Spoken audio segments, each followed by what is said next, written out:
Donkey Kong, a good port from the fantastic arcade game of the same name. Let's check it out.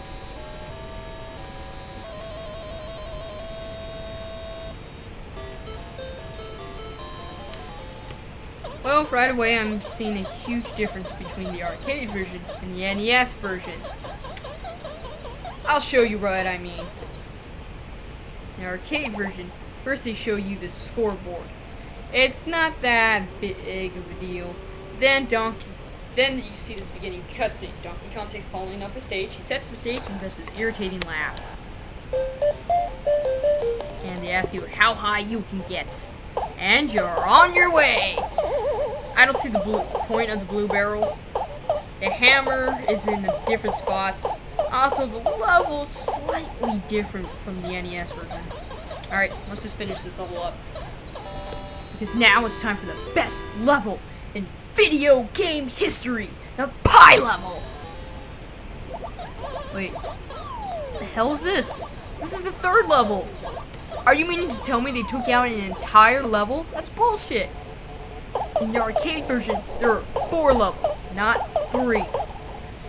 I like to call it the pie level. There's pies on these conveyor belts. There's this ladder that goes up and down. And Donkey Kong is also on a conveyor belt. It's just crazy that they took out an entire level.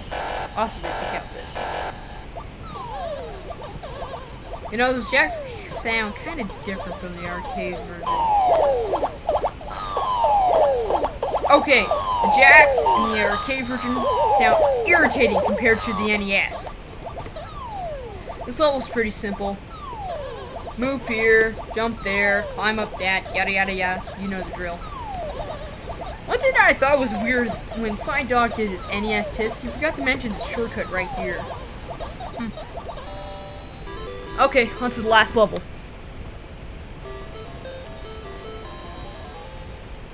Okay, I see a little difference from this and the arcade version. In the arcade version, Pauline was on this big platform. But in the NES version, Pauline was on this little small platform. Plus, there's 3 items in this level. There's 3 items in the game. So why couldn't they just have Pauline's hat? I guess they just ran out of room and they couldn't add that one sprite and an entire level. Wait a minute. That doesn't make sense. In Super Mario Bros., there were 32 levels and way more sprites than Donkey Kong. And this was the first game on the NES for Donkey Kong to have a level missing and a few sprites. It's just outrageous. I mean, what the heck, Nintendo? Okay, let's just finish this level up.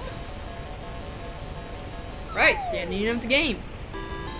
You know, this looks kind of different from the arcade version.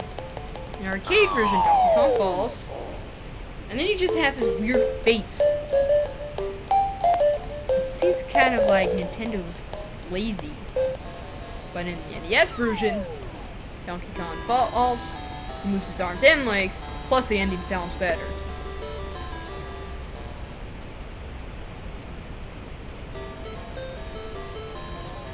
After that, you repeat the same 3 levels again and again. This is where the game gets really repetitive. And it's kind of easy compared to the arcade version. I mean, look at this. I beat this 4 times in a row, and I'm still kicking ass. Okay, jump over that. Climb up that. Oh, go down. Up, jump. Yeah. BS. I really like it how Mario dies and it sounds too. Hey, if you thought that was cheap, why don't you look at this? Yeah, it didn't make sense to me either. Oh wait, how about this? Yeah, that's right. Mario just died from falling from 2 feet. At least they explained that in the Game Boy version. There were spikes on the floor, as you can see. Plus the Game Boy version was better than the arcade and NES version. Oh, moving on. Grab the hammer. This is probably the best part in this game. Man, I love hammer time. Stop. Hammer time.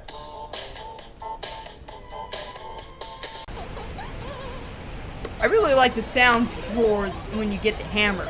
Actually, I like all the sounds in the games.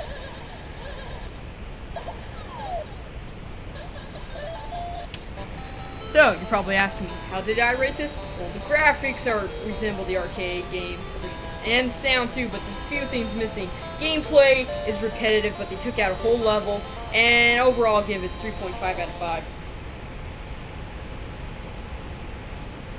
Now you're probably asking me, should you spend $5 on this for the Wii Virtual Console? No. Instead, get Donkey Kong Classics for the NES. Alright, that's all I have. See ya!